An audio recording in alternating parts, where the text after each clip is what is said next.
Okay, so in phase 6 of my craft show series here, we're going to make a couple of cutting boards, and they're going to be butcher block style cutting boards with various wood types, mainly maple and walnut. We're going to mill these up. It was at miter saw, and we're going to be bouncing around a little bit here since we're going to be doing two of these boards. So I'll do one first, and I'll do the second one kind of after. So I'll keep the milling process kind of consecutive together, even though we're going to be bouncing back and forth between days. So the wood types, like I said, are going to be maple, walnut, a little bit of ash also. So we're going to be doing a butcher block. They're going to be roughly 17 to 18, respectively, inches, and then width they're going to be 12 to 13 inches in width, with about 1.25 inch to 1 inch in thickness. One will have grab handles, a thicker one, and the thinner board won't have anything. We'll probably put feet on it or just leave them open so both sides of the boards could be utilized. So let's go. We're going to just mill this up. This is the maple and the walnut for the first one. And we're going to cut a bunch of little pieces here with some of this maple and walnut, and we're going to be doing like a butcher block, almost subway top, but more like just a wild pattern, just to make it look kind of unique. And we're going to be using all edge grain.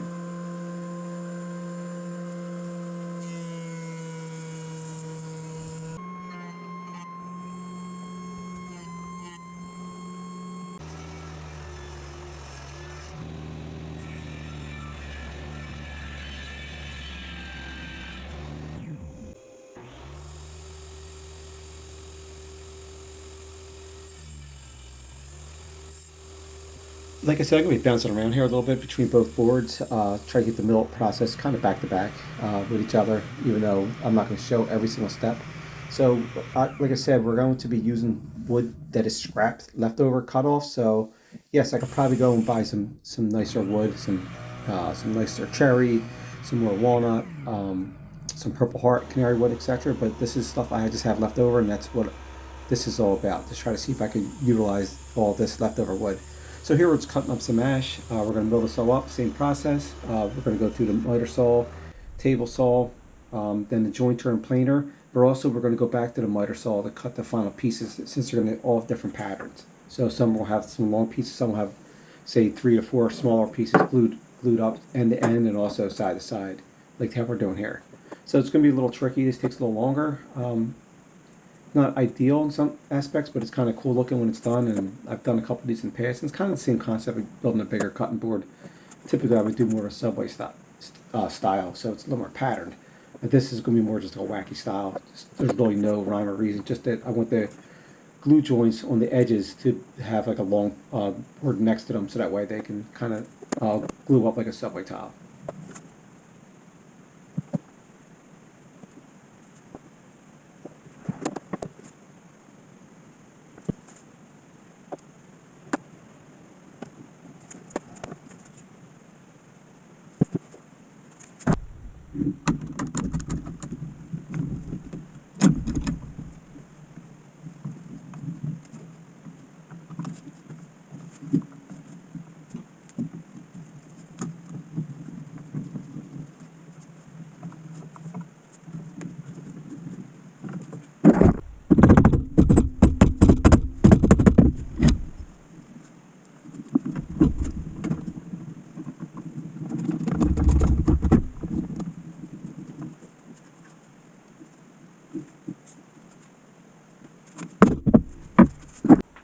So here I'm just going to fill in some of these little um, breaks here with some glue and some wood dust trick. Just I just don't want any gaps. And there's really not many. It came out pretty tight, but just to make sure it looks more perfect this way if they dry with the little sawdust and glue in the cracks on the seams. So between like each piece of wood. So we're doing that now. So now we're on to the second board. We're going to do the same thing. It's a little bit of a different pattern, but same concept. Particle board underneath.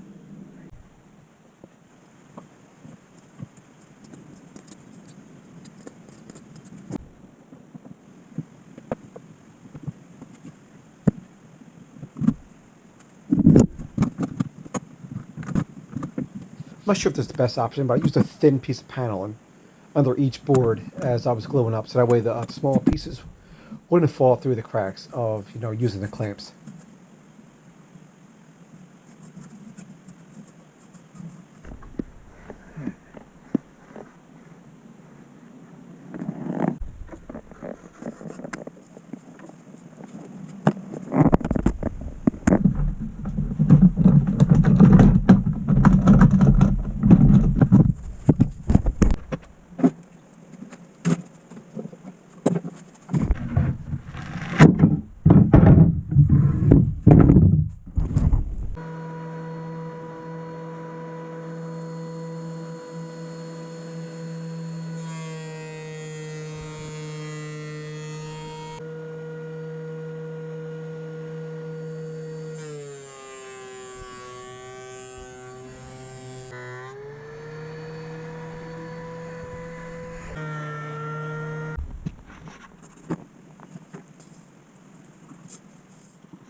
So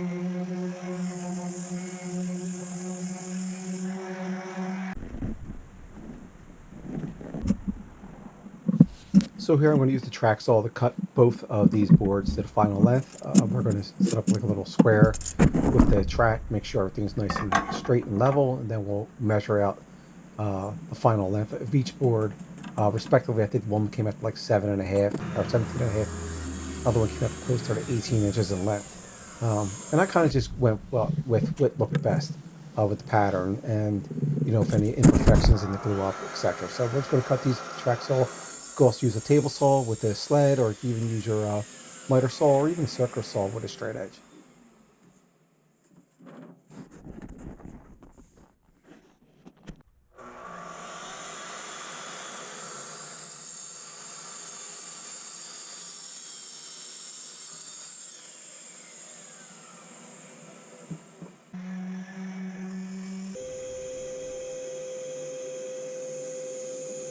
So board one, I'm going to put little grab handles underneath with a coping bit on the router table, and we're just set up little stop blocks you see on the fences with clamps and straight pieces of wood, and we're just going to run this very slow, just make them both identical on each side.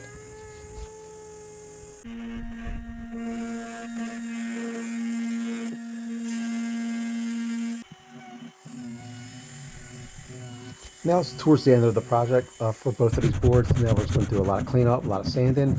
I'll run a chamfer on each edge of bottoms and tops of both boards, and do a lot of sanding and cleanup. And I start with about 80 grit to get any glue and roughness off, and then we'll work up to about 150 grit with the sander. I'll use multiple sanders from eBay, and I even use a detail sander for the grab handles and even hand sand there. Here we're going to put a little Brandon on both boards here, the little Brandon iron here, or we're going to call it the torch. I just like to wet the board first, and this is a trick I learned from somebody else off comments on YouTube here. So we're just going to brand both boards, and then we're going to finish up cleaning up.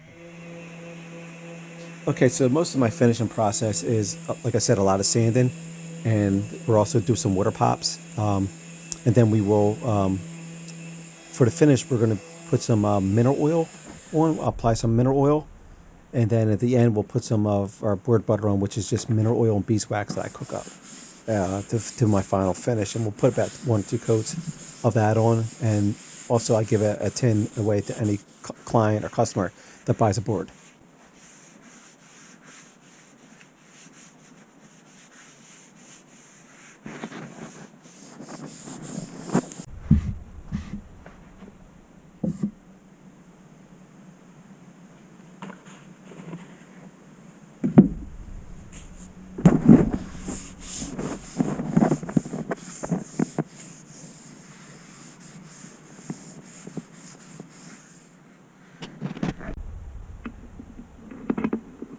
I'm also going to put some neoprene feet, at least on one of these boards, the thicker one with the grab handles.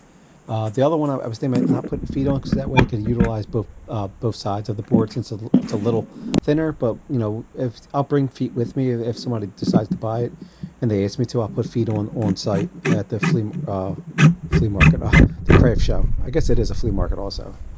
So we're going to put neoprene feet on. I just mark them out with a combination square where I want to put the feet, and then I just use a center punch, and then we just drill them in with self-tapping screws.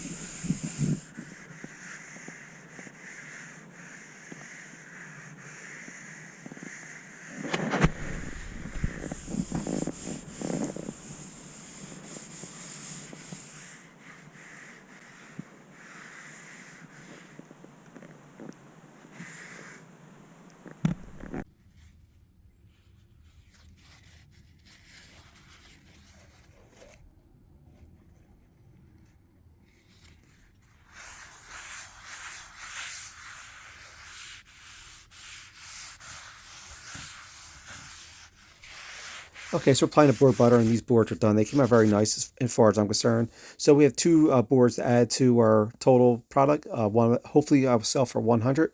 The other one for 125, which is 225 total for our total product, $1,229, and hopeful sales. So everything's done. It came out nice, my opinion. So we have maybe one more video in this series of some other stuff I'm going to build.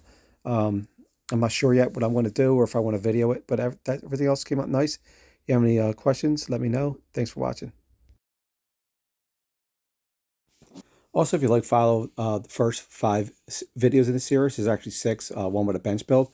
I'll attach one at the end of this, and also the playlist for this whole craft series here will be in that one playlist. I'll attach at the very end. Like I said again, thanks for watching. Go out and build something.